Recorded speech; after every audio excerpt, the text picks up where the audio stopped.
उम्मीद है आप सब बहुत अच्छे होंगे। और आज हम लोग बात करने वाले हैं एंटी माइक्रोबियल रेजिस्टेंस के बारे में। क्या होता है एंटी माइक्रोबियल रेजिस्टेंस?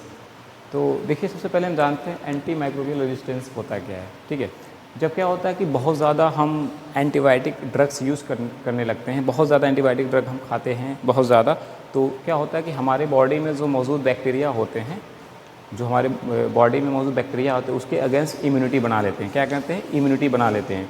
और आगे चल के ऐसा कंडीशन आ जाता है कि फिर हम बाद में जब एंटीबायोटिक्स या कोई भी ड्रग लेते हैं तो ये हमारे बॉडी पर प्रॉपर ये हमारे काम नहीं करते, यानी दवा का असर नहीं होता। ठीक है, तो आज जानने वाले इसी के बारे में, एंटी माइक्रोबियल रेजिस्टेंस। तो सबसे पहले बात स्टार्ट करने से पहले हम ये जानते हैं कि जब भी हमें कोई प्रॉब्लम्स होता है, ठीक है, जैसे कि फीवर हो गया, हेडेक हो गया, ठीक है, कोई भी इस तरह का प्रॉब्लम होता है, हम क्या करते हैं, तुरंत कोई भी ड्रग लेते हैं, घर पे मौजूद होता है कोई भी ड्रग, हम क्या करते हैं, यूज़ कर लेते हैं। ठीक है, जैसे कि पैरासीटामॉल हो गया, और इसके अलावा आपका आइब्रूफेन हो गया, डाइक्लोफेनेक हो गया, ट्रामाडोल हो गया, मतलब इस तरह के जो भी ड्रग हमारे पास अवेलेबल होते हैं, हम क्या करते हैं, तुरंत इसको खा लेते हैं। ठीक है, देखिए, ड्रग लेना गलत नहीं है, बट क्या है कि आप हमेशा विदाउट कंसल्ट, विदाउट प्रिस्क्रिप्शन, आप खुद के डॉक्टर बन गए हैं, आप ड्रग प्रिस्क्राइब कर रहे हैं, तो कंडीशंस आपके लिए दिक्कत हो सकती है। ठीक है, तो अब इसके बारे में हम जानते हैं। सबसे पहले एंटी माइक्रोबियल रेजिस्टेंस के बारे में हम बात करेंगे आज। तो जो हमारी मेडिसिन की बात करें, जैसे पैरासीटामॉल था, आइब्रूप्रोफेन था, डाइक्लोफिनेक था और ट्रामाडोल था, तो ये जो ड्रग हमारे होते हैं, ये हम बेसिकली हम ड्रग अपने पास रखे रहते हैं, यूज़ करते रहते हैं। तो ये ड्रग का क्या होता है कि जब भी ऐसी कोई प्रॉब्लम्स होती है, दिक्कत होती है, तो हम तुरंत इसको यूज़ कर लेते हैं। ठीक है, तो आज हम सबसे पहले जानते हैं कि एक आर्टिकल छपा है, 25 अगस्त का आर्टिकल है। इस आर्टिकल में क्या लिखा है कि the general study of anti microbial and resistance, university of south Australia and researcher. ये साउथ ऑस्ट्रेलिया और रिसर्चर्स का एक आर्टिकल छपा हुआ है। इसमें एंटी माइक्रोबियल पर इन्होंने एक रिसर्च किया हुआ है। ठीक है, ऐसा नहीं कि सिर्फ एंटीबायोटिक ड्रग लेने से ही हमारे बॉडी में एंटी माइक्रोबियल रेजिस्टेंस होता है। इसके अलावा और भी बहुत सारे ड्रग होते हैं, जैसे कि मैंने ये बताया, ये सब ड्रग दिख रहे हैं, पैरासीटामॉल, आइब्रूप्रोफेन, डाइक्लोफिनेक, ट्रामाडोल, इस तरह के भी जो नॉन एंटीबायोटिक, ये एंटीबायोटिक्स में नहीं आते हैं, एनएसाइड ड्रग हो सकते हैं और भी। ठीक है, ये सब ड्रग लेने पर भी क्या हो सकता है, मतलब हो सकता है। इन्होंने ये क्या किया, इन्होंने एक रिसर्च, इन्होंने यूनिवर्सिटी जो है, university of south Australia and researcher ने इस पर एक स्टडी किया हुआ है। ठीक है, स्टडी पे इन्होंने ये बताया कि पहले एंटीबायोटिक्स दिया गया किसी भी पेशेंट को, हमारे बॉडी में ई कोलाई बैक्टीरिया पर ये एक्सपेरिमेंट किया गया था, इन्होंने रिसर्चर ने किया। उस पर देखा जब एंटीबायोटिक्स दिया गया उनको, तो बैक्टीरिया तो उतना असर कर रहा था, बट उतना, क्योंकि बार बार जब ज़्यादा ड्रग दे दिया गया तो उतना काम नहीं कर रहा था, मतलब उसके अगेंस्ट इम्यूनिटी बना लिए थे जो बैक्टीरिया थे। उसके साथ साथ ये ड्रग दिया गया, मतलब क्या हुआ कि एंटीबायोटिक के साथ हमारे, जैसे कि एंटीबायोटिक की बात करें तो सिप्रोफ्लॉक्सासिन है, ये हमारा एंटी, और भी हो सकता है एक्सेट्रा, और भी डिफरेंट टाइप के हमारे हो सकते हैं एंटीबायोटिक्स। ठीक है, तो उसके साथ साथ क्या हुआ, पैरासीटामॉल, आइब्रूफेन और भी ड्रग को, कुछ और ड्रग को दिया गया।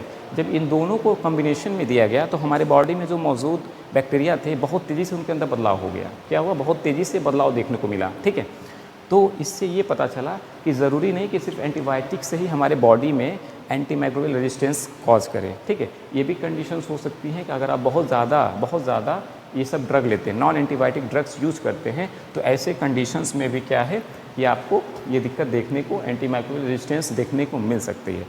तो ठीक है, ये तो कोई बात नहीं देखने को, लेकिन सबसे बड़ी प्रॉब्लम्स की बात ये है कि ये जो आर्टिकल छपा हुआ है, आर्टिकल ये बहुत बड़ी बात बता रही है। ये जो आर्टिकल छपा हुआ है, आर्टिकल का कहना बहुत बड़ी चीज़ है, क्योंकि देखिए, जो रिसर्चर ने इस पर स्टडी किया है वो इन्होंने बताया, क्योंकि एक आर्टिकल छपा है द लेंसेट में, द लेंसेट का आर्टिकल है, इसमें कह रहा है the general study in 2021 we estimated, मतलब क्या कह रहा है ये आर्टिकल, ये कह रहा है कि 2021 की स्टडी हुई है, इसमें बताया गया है कि 4.47 लाख पीपल किसके वजह से, एंटी माइक्रोबियल रेजिस्टेंस की वजह से क्या किए, अपने जान गंवा बैठे। तो सोचिए, ये आंकड़ा छोटा मोटा आंकड़ा नहीं है, बहुत बड़ा आंकड़ा है।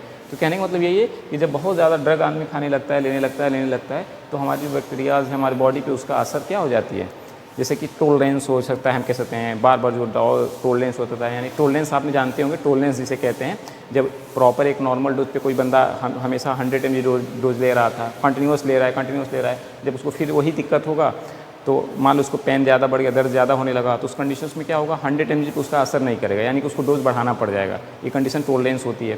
तो इस तरह से क्या हो रहा है कि कोई भी बंदा हमेशा कोई दिक्कत होता है, एंटीबायोटिक्स ले रहा है, कोई भी दवा ले रहा है, तो इस तरह से क्या हो रहा है बॉडी रेजिस्टेंस कर जा रही है, यानी कि उसके अगेंस्ट काम हमारी जो बैक्टीरिया काम करना बंद कर देती हैं, असर जो दवाओं का असर कम हो जाता है। ठीक है, तो यही है कि इसलिए हमें कोई भी दिक्कत हो, हम without prescription, without consult doctors के, ठीक है, हम दवा नहीं लेनी चाहिए। ठीक है, आप कोई भी एंटीबायोटिक्स ले रहे हैं, कोई भी दवा ले रहे हो, खासतौर से एंटीबायोटिक्स की बात कर रहा हूँ मैं, विदाउट प्रिस्क्रिप्शन आपको एंटीबायोटिक्स नहीं लेना है। ठीक है, उसके अलावा अगर आप कुछ और इस तरह की दिक्कतें हो रही हैं, आप फीवर है, पेन है, तो आप ये दवा ले सकते हैं, बट इतना भी नहीं लेना है, क्योंकि ये नॉर्मल सिंगल ये दवाएं सिर्फ आपको लीवर किडनी पे भी असर करती हैं। ये जो आपके नॉन एंटीबायोटिक्स हैं ये आपके लीवर किडनी पे भी अफेक्ट करती हैं।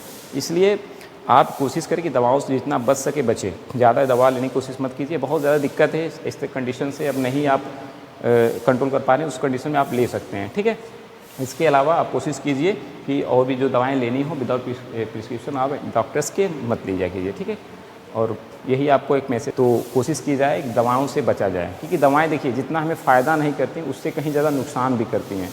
ठीक है, तो कोशिश हम ये करें कि हमारी जो भी दवाएं ले रहे हैं हम जितना हो सके दवाओं से बचें।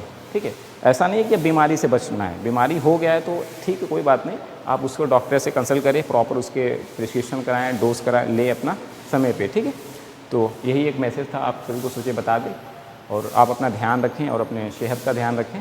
ठीक है, थैंक यू।